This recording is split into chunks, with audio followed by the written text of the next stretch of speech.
Hello friends, आप सभी का बहुत बहुत स्वागत है वेल्थ क्वेश्चन के यूट्यूब चैनल में। मैं हूं आपका दोस्त मनीष। इस वीडियो में हम बात करेंगे आईटी सेक्टर के स्टॉक के बारे में। आईटी सेक्टर के स्टॉक काफ़ी ज़्यादा करेक्ट कर गए हैं। उसके पीछे मेन कारण ऐसा है रिसेशन और इकॉनमी का स्लो डाउन। इस पर हम डिस्कशन करेंगे आईटी सेक्टर के कौन से स्टॉक अच्छे हैं, कौन सी वैल्यूएशन पे ट्रेड हो रहा है आज की डेट में, उसके ऊपर हम बात करेंगे। तो चलिए आइए दोस्तों वीडियो को शुरू करते हैं। जनरली ये देखा गया जब डॉलर स्ट्रांग हो जाता है रुपये के मुकाबले तो आईटी सेक्टर को काफ़ी अच्छा बेनिफिट मिलता है। उनको $1 के मुकाबले उनको ज़्यादा पैसे मिलते हैं तो उनका रेवेन्यू बढ़ जाता है। तो ये जो है आईटी सेक्टर के फेवर में है चीज़। फिर भी जो है आईटी सेक्टर सफ़र कर रहा है। आज की डेट में आईटी सेक्टर के अंदर करेक्शन आई है और काफ़ी हेल्दी करेक्शन आई है आईटी सेक्टर के स्टॉक में। मुझे पर्सनली ऐसा लगता है कि एक लंबी रैली के बाद करेक्शन ड्यू होती है, वही करेक्शन उसके अंदर हमें देखने को मिली। कोविड के टाइम काफ़ी ज़्यादा रैली कर गए थे आईटी सेक्टर के स्टॉक। मल्टी बैगर का रिटर्न मिला था, तब किसी ने अगर उसमें इन्वेस्ट किया तो आज की डेट में मल्टी बैगर का रिटर्न उसको आईटी सेक्टर के स्टॉक में मिल गया। जब कोविड आया तब आईटी सेक्टर के स्टॉक काफ़ी ज़्यादा रैली कर गए थे। वैल्यूएशन बहुत ज़्यादा रिच हो गई थी, काफ़ी ज़्यादा रिच हो गई थी। तो मुझे लगता है लंबी रैली के बाद एक छोटा करेक्शन तो ड्यू होता है। वही हमें आज जो है आईटी सेक्टर के स्टॉक में देखने को मिला। तो अभी ऐसा प्रिडिक्ट किया जा रहा है क्योंकि जो यूएस मार्केट है और यूरोपियन मार्केट है वहाँ पे रिसेशन आ सकता है। 2023 तक रिसेशन में वो रह सकते हैं। तो मेन जो कारण है आईटी स्टॉक का नीचे आने का वो ये है कि ज़्यादातर रेवेन्यू जो है, मैक्सिमम रेवेन्यू 55% रेवेन्यू जो है काफ़ी सारी कंपनी का रेवेन्यू यूएस से आता है, यूएस और यूरोप की मार्केट से आता है। तो मैक्सिमम जैसे मैंने बताया कि जो आईटी सेक्टर के स्टॉक हैं वो यूएस मार्केट के ऊपर डिपेंडेंट है। यूएस मार्केट में मेजर बड़े बड़े क्लाइंट हैं जिनको वो अपनी सर्विस देते हैं। तो वहाँ अगर स्लो डाउन आता है तो उसका इफेक्ट यहाँ भी पड़ेगा। अभी जो है कुछ एक्सपर्ट का ऐसा कहना है कि रिसेशन आएगा, कुछ का कहना नहीं आएगा। तो अभी ऐसा एंटिसिपेट किया जा रहा है कि रिसेशन आता है तो उसका इम्पैक्ट आईटी सेक्टर के स्टॉक पर पड़ेगा, उनके रेवेन्यू कम होंगे। तो इसलिए जो है स्टॉक मार्केट में आईटी सेक्टर के स्टॉक थोड़े नीचे आ गए हैं। अब रिसेशन यूएस की मार्केट में आ सकता है ऐसा प्रिडिक्ट किया जा रहा है। तो वो क्यों हो रहा है, वो मुझे एक इसके पीछे कारण लगता है, वो है इन्फ्लेशन काफ़ी तेज़ी से इंक्रीज हुआ है पिछले कुछ टाइम के अंदर। इसके पीछे कुछ एक्सपर्ट ऐसा भी कहेंगे कि जो रशिया यूक्रेन वॉर है उसकी वजह से ये इफेक्ट आया है। उसी वजह से हम एक्सपर्ट प्रिडिक्ट कर रहे हैं कि रिसेशन आईटी सेक्टर के स्टॉक में यूएस मार्केट में आ सकता है, उसका इफेक्ट जो है आईटी सेक्टर को पड़ेगा। दोस्तों होता क्या है, मार्केट जो है पहले से ही वो चीज़ रिफ्लेक्ट होनी शुरू हो जाती है मार्केट के अंदर, स्टॉक के अंदर। स्टॉक डिक्लाइन करने शुरू कर जाते हैं जब ऐसा प्रिडिक्ट किया जाता है कि ये रिसेशन या फिर कोई बैड न्यूज़ उस सेक्टर को लेके आ रही है। अगर कोई भी इवेंट होता है या फिर कोई भी न्यूज़ होती है किसी सेक्टर को लेके, किसी स्टॉक को लेके, अगर वो पॉजिटिव होती है तो स्टॉक के अंदर रह जाता है। अगर वो नेगेटिव होती है तो डिक्लाइन आना शुरू हो जाता है स्टॉक्स के अंदर और पूरे सेक्टर के अंदर। अगर बैड न्यूज़ है तो वो रिफ्लेक्ट होनी शुरू हो जाती है स्टॉक के अंदर, वो नीचे आने शुरू हो जाते हैं। तो स्टॉक जो हो गए थे ओवर वैल्यूड हो गए थे, उनके अंदर करेक्शन एक ड्यू थी, करेक्शन आनी ही आनी थी। वो करेक्शन आज की डेट में स्टॉक मार्केट में आ गई। आप क्या रिसेशन आने वाला है उस वजह से आ गई, तो कोई कुछ भी बहाना होता है। जब एक लंबी रैली आ जाती है किसी भी स्टॉक के अंदर, मैंने जनरली देखा है कि उसके अंदर थोड़ा करेक्शन तो आता ही आता है। वही जो है आईटी सेक्टर के स्टॉक में आज की डेट में रिफ्लेक्ट हो रहा है। अब ऐसा प्रेडिक्ट किया जा रहा है कि इंडियन मार्केट में रिसेशन आए या ना आए, या इकोनॉमिक स्लो डाउन आए ना आए, लेकिन यूएस मार्केट में आ सकता है। क्योंकि दोस्तों आईटी सेक्टर एक बहुत इंपॉर्टेंट रोल प्ले करता है हमारी इंडियन इकोनॉमी में। इसको हम अंडर एस्टिमेट नहीं कर सकते। ये भी हमारी इकोनॉमी का बहुत अच्छा हिस्सा है। देखिए यहाँ पे एक चीज़ है, आईटी सेक्टर पूरा डाउन है। ऐसा नहीं है कि एक पर्टिकुलर स्टॉक डाउन है, एक पर्टिकुलर स्टॉक पर प्रॉब्लम है।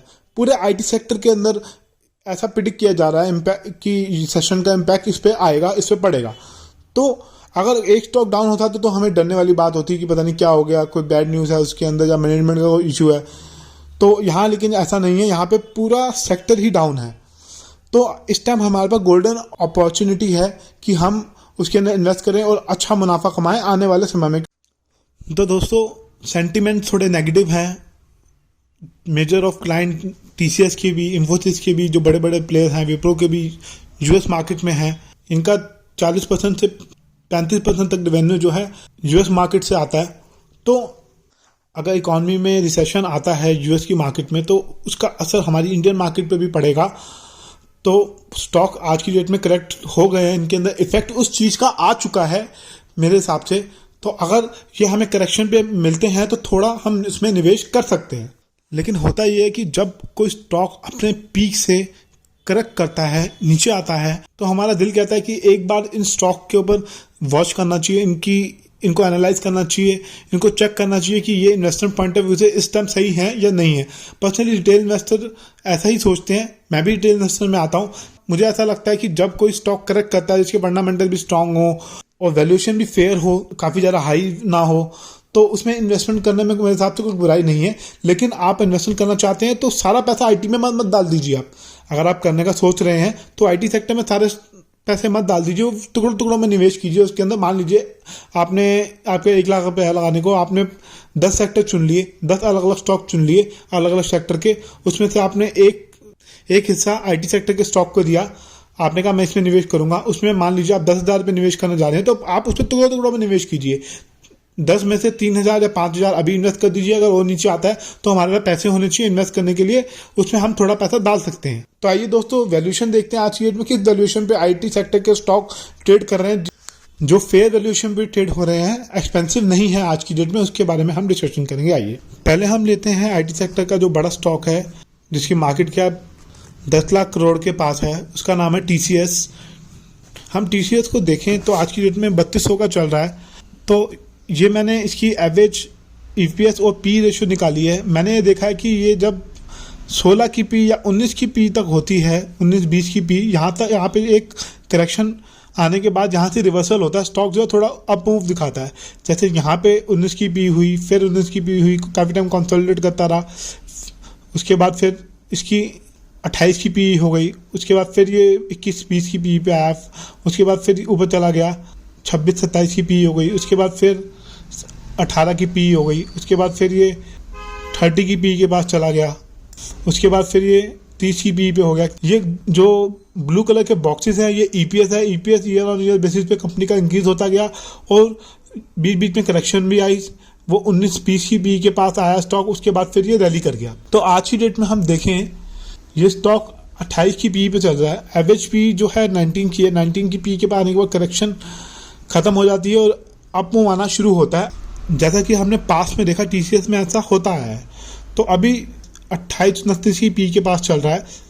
मेरे हिसाब से अगर आपको टीसीएस अच्छा लगता है, आप इस पर इन्वेस्टमेंट करना चाहते हैं, तो हम टुकड़ों टुकड़ों में निवेश कर सकते हैं। 5,000 रुपये हमने यहाँ लगा दिए, उसके बाद 5,000 रुपये अगर ये 18-19 की पी दिखाता है तो 5,000 रुपीज़ हम इसमें इन्वेस्ट कर सकते हैं।